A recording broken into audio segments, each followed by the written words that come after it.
So you want to be cool and sell on Amazon. Well, you're going to need the right keywords, bucko. Now, keywords generally come after product ideas. For the most part, you probably... Is my mic too loud? God damn it. I'm going to flip my desk over if it is. Historically, you find a product first. And so many of you are probably familiar with the process of analyzing a product idea, looking at competitors. You know, I've gone over all the criteria, finding your dream customer, innovating, blah, blah, blah. Keywords is a science. Data is God. How does that work? So I'm going to show you. First of all, don't worry. Open up X-Ray by Helium-10. If you don't have Helium-10 in 2024, what are you doing? Okay? You need the thing. Get it. There's a link in the description. I can do that. I'm from the East Coast. Relax. Now, look at this. We have a product idea. And now we have one idea of a search find. But if you were going to make a listing for this thing, or you were going to see, are there keywords that I can rank for? How does that process work? And this is how it works. Ready? Hold on to your keyboards. This is the art of unlocking the hidden phrases that underlie every single sale these competitors are making. I feel like I did a pretty good job making that sound promising. We'll go with this one too. So what I'm doing here, just to break this down, I know it's hard to see from that far away, but I'm just looking at relevant products in their sales. So what are they actually, sellers listed, how many are they selling? Now this company, I want to be clear, they have like TV ads. They're king of the market in every way. They sell on social media, their own website, you name it. That's why their sales are so high. But that's okay. Amazon data is Amazon data. So when you come to this point, you're going to hit Run Cerebro. Now that's the same thing as going to Tools in Helium-10, going to Cerebro, and then entering the ASINs of these competitors. Just to be clear, that's the same thing. I've had people ask me, what are you doing there? What's going on? I do it this way. Same thing. Okay. We're just running Cerebro on ASINs. When we do that, the next, I cannot stress how easy the next part is. The point of this video is to take away any of the illusion or the smoke cloud over how to find the right keywords. I mean, this doesn't have to be a 3-hour course to get this point across. I'm going to show you how easy this truly is, because most of your sales are going to come from a handful of keywords. Truly, like you're not going to convert super well for 40 keywords. Unless you have let me rephrase that. If you sell a massively broad appeal product and there is so much keyword diversity, and somehow you actually do that successfully, because you have a lot of money and you have great product design, whatever.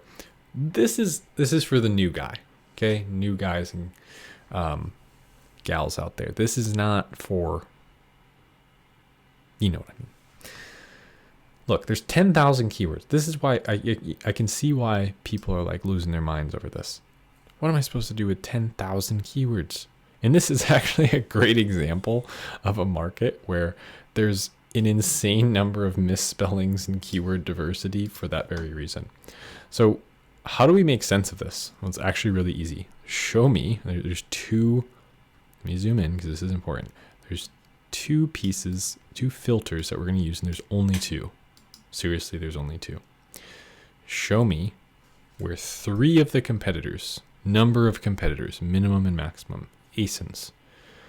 There's 5 ASINs. Show me only keywords where 3, a minimum of 3 out of the 5 we entered, rank in the top 20 positions, 1 through 20 on page 1. Rank, competitors rank 1 through 20. Apply.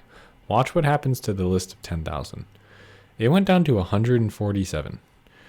Now look at this. If we sort by search volume, boom, you're done. That's really it. This list of like from here to like there. That's your market. That's what you focus on. That's it.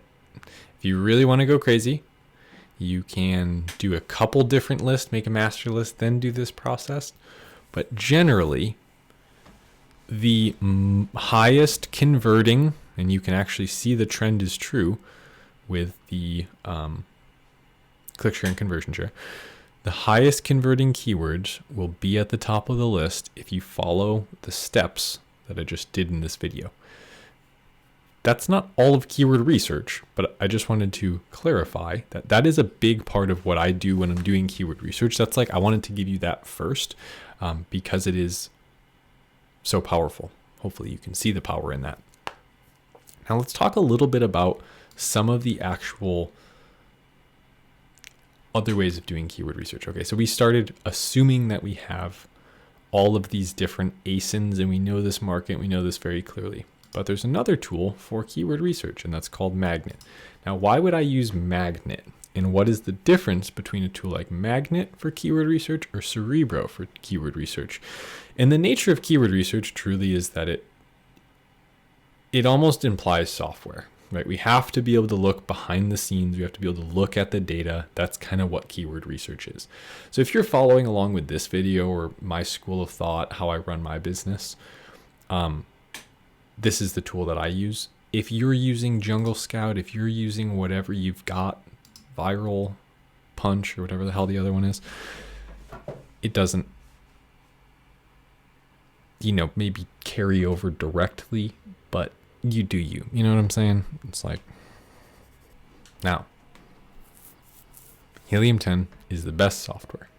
If you use anything else, you're stupid. You use anything else, you're unintelligent. I'm just kidding. Okay, check this out. Say we were reverse engineering from Crochet Kit. We hit get keywords. That is going to show us relevant keywords to Crochet Kit. And in the nature of doing it this way, where you're starting from keyword and looking at similar things, this almost brings me back to product research vibes, market intelligence vibes. When I'm thinking of like, how am I ranking my product? How am I going to sell? I go for what are the top performing ASINs? What do they all have in common? Where do they all show up at the top for? Because Amazon's very smart and they put the best selling products at the top of all the most likely locations for them to rank. Does that make sense? Or for them to make sales. When I start using something like Magnet and I start looking at some of the obscure different keywords, granted some of these will be showing up in the other places too, but I can start doing things like only show me things with 1,000 search volume and don't show me anything with more than 5,000 search volume and apply filters. Out of 4,000, we now have 100. And I can start looking through this list of keywords for related markets, okay? So things that the difference here, I know you're probably wondering, competitors don't have to sell well. Those competitors don't have to sell well for these keywords. So when I'm using Cerebro, I'm thinking I'm going to be selling a product that fits this profile. When I'm using Magnet, more so of the time, I'm thinking I'm open to selling different packages of products. Packages meaning how I'm packaging the offer, right? I'm open to selling different things, but this area was interesting to me. It didn't quite work out, but are there other areas that are interesting like this to me? So if I had a product that I was excited about, wasn't 100% on, but I thought most of this market's good, then I might start using this style of keyword research to trigger more ideas. Does that make sense? Because we're going to get some of those obscure things that are similar, related, but not quite the same thing. Okay, so there's almost like this quantum field holding these keywords together. They're close by, correlated, not exactly the same. Something like amigurumi yarn. Probably didn't say that right, but is that a brand? Talking about what does this actually mean? People often get way too caught up in the hacks, the this, the that. I wanted to make a very simple tutorial that dropped the barrier to entry to show you what the actual end result you're looking for is. So are you looking for ideas? Are you looking to find different areas of markets that you can go to improve on? Or are you trying to figure out which keywords associated with this group of products in this page one that you're trying to rank for you should be paying attention to and looking at to get a good idea of whether they're good keywords or not? Which brings us to the last part of this very video. Back to our Cerebro list of keywords here, and walk you through what you should be looking at when you're looking at keywords. Like, how do you make sense of all this? Because there's a lot going on here, and I want to make sure we cover this. We'll use this for example, crochet kit for beginners. Okay. What is ABA? What does that mean? Amazon Brand Analytics, total click share, conversion share. What does that mean? These are just big percentages. Are they good? Should they be high? Should they be 100? Should they be 0? Look at them as click-through rate and conversion rate. Okay, for the top competitors ASINs for this keyword. So they're pulling that from Amazon's Brand Analytics. There's a tool that if you have Seller Central, you can look at this information too. But basically, it's when someone searches crochet kit for beginner, 29.5% of the time, they click on one of the top 3 listings. 17.6% of the time, they buy from one of those top 3 listings. Okay, so really this is, they've got these tutorials reversed. This is the conversion rate one. This is the click rate one. Now, keyword sales, it's an average metric. Okay, number of monthly product sales associated to this keyword. Cerebro IQ score is a number that's representative of the number of people searching to the number of results that are showing up. So it's a little bit like, yeah, IQ. It's just like an intelligence score. You read more about it here if you want to. Not something, to be quite honest, that I really pay attention to. Search volume is the biggest one. So how many people are searching per month? Demand is the mother of sales. Okay, so if there's not keywords to get in front of that people are already searching for, there's kind of no point. Like, that's not the Amazon business model.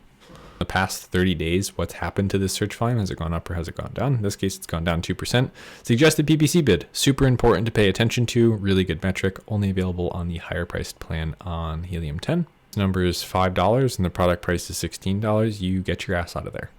From this point on, there's a bunch of cool things that at any given time you might be able to look at that most of the time I'm not paying a whole bunch of attention to. So again, beginner-friendly video. I'm primarily concerned with how many people are searching this term. That is really where I'm starting. I can start to pull insights about this market where it's like, if the conversion rate is super high for this, people aren't shopping around as much.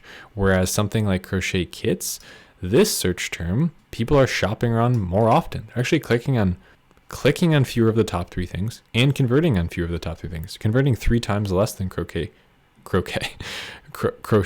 kit for beginners. Tongue twister.